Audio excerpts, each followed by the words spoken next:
कलियुगाचे दादा ऐकावे थोरी, पुत्र तो होईल पित्याचा वैरी, व्रतारा सोडून घरोघर फिरतील नारी. हे कधी लिहिलं नाथ महाराजांनी? 700 वर्ष अगोदर.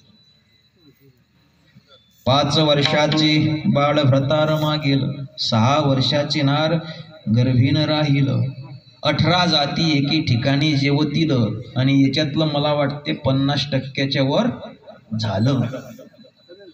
कारण की संतवाणी आहे, संताचे शब्द कधी खाली जात नाही. संतांना काही विचारावं, ज्या माणसाला थोडं थोडं माहीत नाही त्याला काय म्हणतात?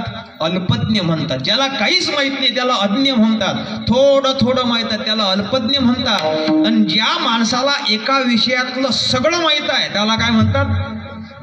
काय म्हणतात? तज्ञ. डॉक्टर आहेत ना, डॉक्टर स्पेशलिस्ट, डोळ्याचा स्पेशलिस्ट, हृदयरोग तज्ञ,